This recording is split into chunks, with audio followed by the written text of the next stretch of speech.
Fox 61 Breaking News now. Thanks for joining us for the Fox 61 News at 10. I'm Brent Harden. We begin tonight with a breaking news update out of Avon. Bright Path Daycare says it will close its Avon Child Care Center next month following an investigation and a lawsuit. The move comes after a staff member was charged with sexual assault and with multiple families now coming forward.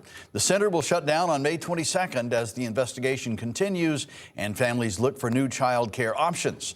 We have more from Bright Path on its decision on our website, fox61.com.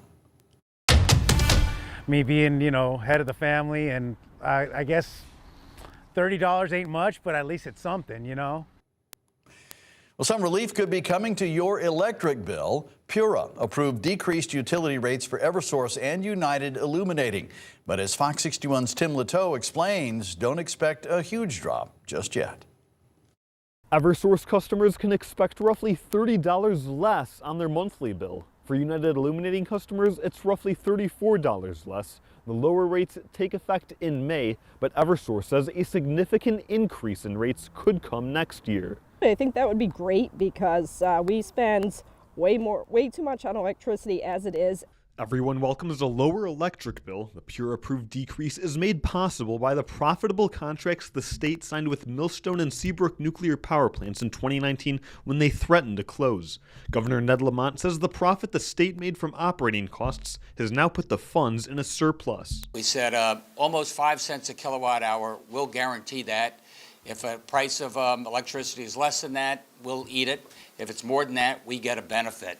But Eversource responded to the governor and said the benefits may not be noticeable in the upcoming summer months due to air conditioning costs. Armando Perez says even a small difference in his family's budget is needed during this challenging economy. Any little bit helps. That's the main thing. I guess it's good. It's only a drop in the bucket compared to, a lot of things, but any little bit helps, I guess. Eversource also says costs could increase next year when the funds from the nuclear power plants end. The public benefits charge will be eliminated through next year, but Governor Lamont acknowledged it may be brought back. We've been able to really eliminate the public benefits charge, for the foreseeable future, say the next year or so. Eversource says it recommended different conditions than the contracts the state signed with the nuclear power plants in order to avoid the possibility of rates going back up, but the state didn't adopt it. As rates have increased in recent years, some customers feel they will still be behind even after a $30 a month break. It raised like $75 last year, so this is like 2 steps back, 1 step forward. We're still all struggling out here. This is like, it's not good, it's rough. The new Pura Commission was nominated in the fall. Eversource leaders say they are eager to work with this new leadership to bring bill stability and predictability to customers. In Berlin, Tim Latow, Fox 61. All right, time now for a first look at the forecast. We've been in a cool and wet stretch lately, but a warm-up is headed our way. Chief Meteorologist Rachel Frank is here with the latest on the forecast. Rach? Yeah, brighter and warmer as we head through the day tomorrow, so kind of a bonus there. In the meantime, it's still a little bit damp and drab. We've got a couple light showers here in northeastern Connecticut, including Hebron, Hampton, and Putnam.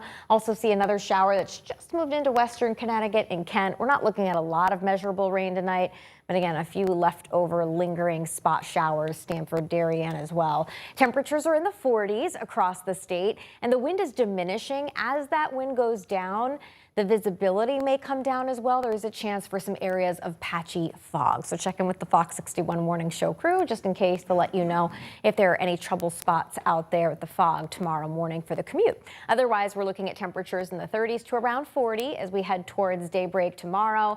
And as I mentioned, it is brighter and warmer. We'll look at temperatures in the upper 50s to near 60 by lunchtime and mid to upper 60s as we head through the late afternoon and early evening. And upper 60s are even possible towards the Connecticut shoreline with a northwesterly breeze kicking up as we head through the afternoon. It's not this warm, though, for the rest of the week. We'll explain, and we're timing out some rain for the weekend coming up. Brent.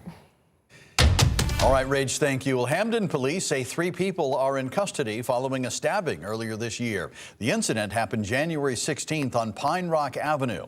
After a lengthy investigation, warrants were issued for 3 women.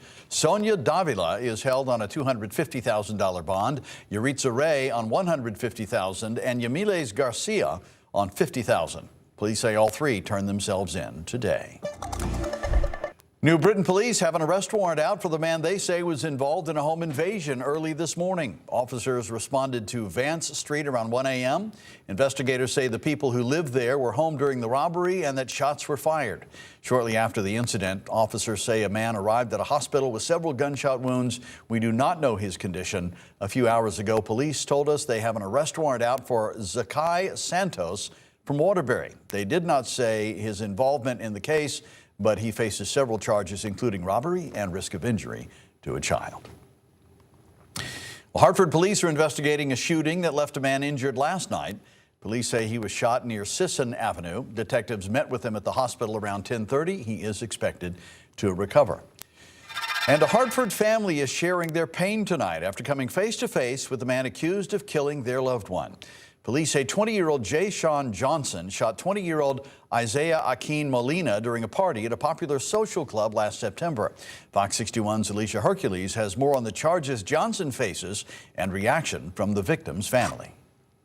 20-year-old Jay Sean Johnson is charged with several offenses, including murder and conspiracy to commit murder.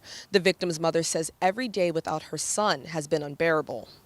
I can't see my son at all. It was an emotional day in court for Ebony, Isaiah Akin Molina's mother, as she faced her son's alleged killer. Any questions about either of these conditions? Okay. On September 27th, police were called to Main Street in Hartford just before midnight for reports of a man who was shot. The man, later identified as 20-year-old Isaiah Akin Molina, was taken to an area hospital. He later died from his injuries. During an investigation, police determined Jay Sean Johnson was the shooter. Johnson's bond was set at $1.5 million. However, prosecutors tried to get it set at $1.75 million. He was attempted to be apprehended by the police department. Obviously, he became combative, fought with the officer, and attempted to flee. Akin Molina's sister, who was also in the courtroom, says her brother was loved by many. He was really funny, very loving. Kids loved him. He was loved by everybody, actually. As they brace for future court dates, Akin Molina's mother says she just wants someone to be held accountable for her son's death. I know justice is not going to bring my son back. No one should be running loose thinking that it was okay to do what they did. Johnson is facing a minimum of 25 years in prison for the murder charge. He's expected back in court on May 21st. In Hartford, Alicia Hercules, Fox 61. Well, Groton police made an arrest after an early morning hotel fire. Officers responded to the Flagship Inn and Suites around 5:30 a.m. and found a room on fire. They say the occupant, 30-year-old Sean Barrows, intentionally set that fire. He was treated for smoke inhalation, then arrested. Barrows is being held on a $150,000 bond. And one person was taken to the hospital this afternoon after a car overturned in Glastonbury. Police say the vehicle left the road near Main Street and ended up in Salmon Brook. DEEP officials were also called in to assess a possible fuel leak. The crash remains under investigation. And New Haven police say they've identified and arrested the driver in a hit and run on Elity Grasso Boulevard that left a bicyclist critically injured. Police say Nazir Saeed Aga was that driver. They say his damaged car was later found on Winthrop Avenue. The cyclist was taken to the hospital in critical condition. Aga is charged with evading responsibility. And some people in Enfield are rallying behind a local sports facility. They say it plays a huge role in youth sports, but it's in desperate need of repairs. Fox 61's Kay Pattyfoot went to a budget hearing in Enfield where parents and coaches pleaded with town officials to fix up the field. She joins us live now. Kay? Athletes, their parents, and coaches packed a budget hearing tonight. They say they want the town to fund the repairs to the Enfield Annex. Our track is pulled up, our field is a mess, and apparently there's no funds in the budget for it. During a budget hearing Wednesday night, Enfield's town manager noted a long list of things that won't be funded. On the list, repairs to the Enfield Annex. The field is home to the Enfield Ramblers, a nonprofit league, and it's where young athletes practice and play games. This is a very vital part of our community as it helps people grow, as it helps shows what compassion is, what kindness is, what it shows what it's like to go to a place and feel nostalgia. Where will we cheer? The girls say without cheer, they don't know what they'll do. That was just my first year and I really want to do it a lot more. This cheerleading is my passion and I really love it. It's like a part of me. The main concern is the track's condition. I feel like it's very unfair. The conditions of the track, Enfield needs to do better. There's nothing here for children. Parent Lainey Mullen says the Ramblers has done so much for her daughter. It's given her a sense of community, these great friends, and it's really instilled a great sense of confidence, and I don't know what she would do without it. Another parent says not funding these repairs sends a strong message to the kids. I think it shows that, you know, with communities and places for children, make a town a desirable location to live, and you're really only just going to push people out. Families aren't going to want to come and live here if you can't do something as simple as make sure we're taking care of our kids. The Ramblers has been around for 60 years. Jesse Moreau, the current president, says it's frustrating the repairs weren't done sooner. We already have kids signing up, and if they end up shutting it down, we have nowhere else to play. Enfield Town Manager Matthew Koppler says families should not panic. He says they are still testing the fields to see if they're up to code. In Enfield, Kay Patty Foote, Fox 61. Okay, thank you. The Connecticut House has passed a bill to overhaul vaccine policy statewide. The measure sets a single standard of care for all ages, expands access for uninsured adults, and keeps shots free for children. It also aligns schools, providers, and insurers while keeping medical and religious exemptions. The bill now heads to the state Senate. A former state representative, Stephen Dargan, has died after a battle with cancer. State officials confirmed the news today. The Democrat represented West Haven for more than 2 decades, from 1991 to 2017.